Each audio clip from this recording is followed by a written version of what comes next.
बिस्मिल्लाहिर्रहमानिर्रहीम। दोस्तों, भारत में आए सैलाब ने हर तरफ हलचल मचा दी। एक बहुत बड़े रेले में भगवान की मूर्ति पानी में बह गई। ये देखकर हर तरफ कहराम मच गया। अपने भगवान को बचाने के लिए वो सैलाब में कूद पड़े। इसी दौरान आसमान से ऐसा क्या नाज़िल हुआ, हिंदू चीख चीख कर कलमा पढ़ने लगे। हर तरफ अल्लाह अकबर की सदाएं बुलंद थी। ख़वातीनो हज़रात, इस वक्त हिंदुस्तान में सैलाब की वजह से पूरे के पूरे गांव बह गए। हर तरफ पानी ही पानी नजर आता है।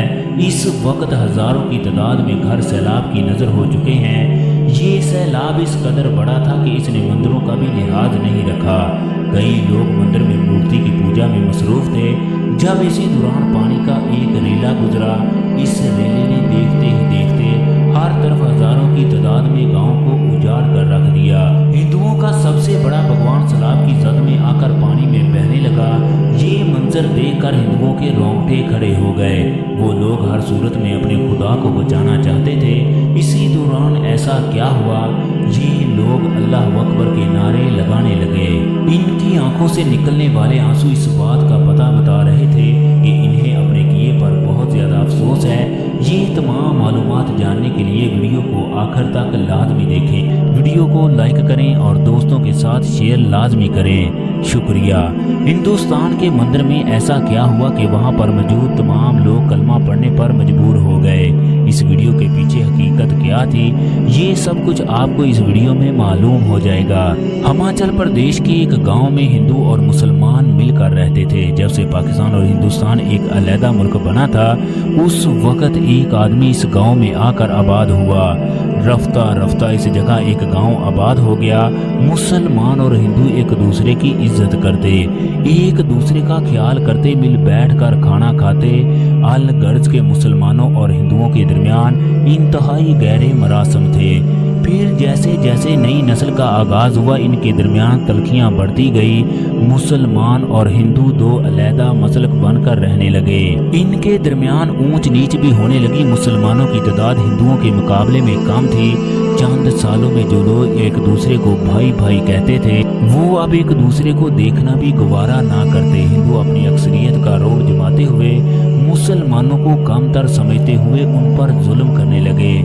इनके दरमियान एक अजीब सी दीवार बन गई जिसको कोई भी तोड़ नहीं सकता था। इस गांव में मुसलमानों की एक बहुत बड़ी मस्जिद थी जिसमें तमाम गांव के मुसलमान आकर नमाज पढ़ते। इस गांव में रहने वाले मुसलमान इस मस्जिद को दोबारा तामीर करना चाहते थे। इस गांव में रहने वाले तमाम मुसलमान 5 वक्त की नमाज पढ़ते थे। जब जुमे का दिन आता तो बहुत से लोग सड़क पर खड़े होकर नमाज अदा करते। हिंदुओं को इस बात की बड़ी तकलीफ होती कि मुसलमानों की वजह से ये रास्ता बंद हो जाता है। हर मुसलमान ये चाहता था इस मस्जिद को जल्द से जल्द तामीर किया जाए। इस सिलसिले में इन्होंने वहाँ के MLA से बात की, मगर वो भी इसकी बात सुनने के लिए तैयार ना था। अल्लाह अल्लाह करके एक बहुत बड़े सेठ ने इनकी बात आला अहकाम तक पहुँचाई। वहाँ से इनको मस्जिद की तामीर की इजाजत मिल गई। दोस्तों, चंद दिन के बाद इस मस्जिद को दोबारा तामीर किया जाने लगा तो हिंदू इस मस्जिद की तामीर में रुकावट डालने लगे। वो किसी भी सूरत इस मस्जिद की तामीर नहीं चाहते थे। मुसलमानों ने अभी भी मस्जिद की बुनियादें रखी थी, लिहाजा इन्होंने मस्जिद की बुनियादें उखाड़ कर फेंक दी। मुसलमानों को इस चीज़ का इंतहाई गम हुआ। मस्जिद का पुराना गुंबद अभी भी बाकी था जिसको किसी ने भी कुछ ना कहा। मस्जिद का ये गुंबद वो था जब मस्जिद को तामीर किया गया, उसी वक्त से ये कायम था। मुसलमान इसको याद के तौर पर रखना चाहते थे। तमाम लोग इस गुंबद को छोड़कर चले गए। इस गांव में क्योंकि मुसलमानों की तादाद इंतहाई कम थी, लिहाजा इन्होंने कुछ भी ना कहा, बल्कि वो सब्र की तस्वीर बनकर रोते रहे। जब इन लोगों ने पुलिस में रिपोर्ट दर्ज करवाई तो इन्होंने अमल करने से मना कर दिया। पुलिस वाले कहने लगे, हम इन लोगों का मुकाबला नहीं कर सकते।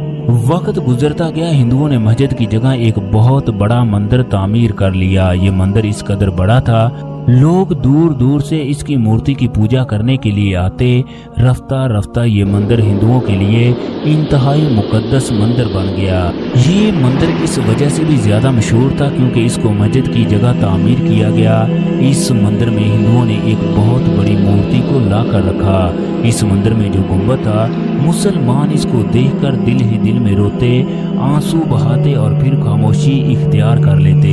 इस मंदिर की देखभाल के लिए कई लोग मौजूद थे, इसलिए कोई भी मुसलमान मंदिर के अंदर दाखिल हो इसका सवाल ही पैदा नहीं होता। इस गांव में रहने वाले तमाम मुसलमान अपने घरों के अंदर नमाज को पढ़ने लगे, अल्लाह तबारक व तआला से दुआएं करने लगे, हमारे लिए किसी मसीहा को भेज दे।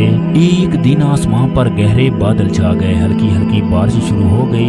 इतने में हर तरफ इस बात का शोर होने लगा, गांव के करीब ही पानी का एक बहुत बड़ा रेला पहुंच चुका है। तूफान और बारिश की वजह से कई इलाके ज़ेरे आब आ चुके थे। ये पानी जहां से गुजरता हर तरफ तबाही मचा देता। मुसलमान सलाबी रेले को देखकर छतों पर चढ़कर अजानें देने लगे। ये हिंदू मुसलमानों को देखकर हंसते, जबकि खुद पूजा के लिए मंदिर में दाखिल होकर आंसू बहाते। मुसलमानों से कहते कि हमारा भगवान हमें हर सूरत में बचाएगा, तुम्हारी अजान पर कोई भी मदद नहीं पहुंचेगी। जब सलाबी रेला बस्ती में दाखिल हुआ तो हर तरफ पानी ही पानी नजर आने लगा। पानी मंदिर में दाखिल होने लगा। देखते ही देखते मंदिर के चारों तरफ पानी नजर आने लगा। हिंदुओं की सबसे बड़ी मूर्ति पानी में बहने लगी। हिंदू जोर जोर से अपने भगवान को पुकारने लगे, कहने लगे अगर तू सच्चा है तो हमें इस पानी से बचा ले। मगर पत्थर की मूर्ति कभी भी आवाज नहीं देती या किसी भी तरीके की मदद नहीं करती। मुसलमान तो उस वक्त सजदे में गिर चुके थे। हिंदू अपने भगवान को बचाने के लिए पानी में कूद पड़े। कई हिंदू दूर से ये मंजर देख रहे थे। इसी दौरान एक बुजुर्ग इनके पास आकर कहने लगा, देख लो तुम्हारा भगवान किस तरह पानी में बह गया और तुम लोग कुछ भी नहीं कर सके। जो भगवान अपने आप को बचा ना सका वो तुम्हारी किस तरह मदद कर सकता है। अब ये तुम्हें क्यों नहीं बचा रहा, किस वजह से ये तुम्हारी मदद नहीं कर रहा। क्या तुम्हारा भगवान इस काबिल है कि तुम्हें इस मुसीबत से निकाल सके। वहाँ पर मौजूद लोग बुजुर्ग की बातें सुनकर खामोश थे। इसी दौरान अजान की आवाज़ आई। हिंदुओं का मंदिर पानी की नजर हो गया, जबकि वहाँ पर मौजूद गुंबद उसी तरह खड़ा था। 2 घंटे के बाद पानी उतरने लगा। लोगों ने हैरान कर देने वाला मौजज़ा देखा। मस्जिद की बुनियादें उसी तरह थी जैसे मस्जिद की तामीर के वक्त थी। ये मंजर देखकर वहाँ पर मौजूद तमाम लोगों ने कलमा पढ़ा और मुसलमान हो गए। इस तरह ये पूरा का पूरा गांव मुसलमान हो गया। दोस्तों, अल्लाह तबारक व तआला ने जिसको हदायत बख्शनी हो उसे अपनी निशानियां वाज़ेह करके दिखाता है ताकि उसके दिल में हदायत की रोशनी दाखिल हो जाए, वो अपने खालिक और मालिक को पहचान सके। अल्लाह तबारक व तआला वाहिद है, उसका कोई भी शरीक नहीं है। वही तमाम मखलूकात का पैदा करने वाला और पालने वाला है। इस दुनिया में जितनी भी कौमों ने अल्लाह तबारक व तआला के साथ किसी को शरीक ठहराया, अल्लाह रब्बुल इज़्ज़त ने रहती दुनिया तक इन्हें इबरत का निशान बना दिया। अल्लाह तबारक व तआला कुरान पाक में फरमाता है, ये अपने ही हाथों से बनाई हुई चीज़ों की इबादत करते हैं जो ना किसी को नफ़ा पहुंचा सकती हैं और ना ही कोई नुकसान पहुंचा सकती हैं। अल्लाह तबारक व तआला हमारे ईमान की हिफाजत फरमाए और शैतान के शर से महफूज रखे।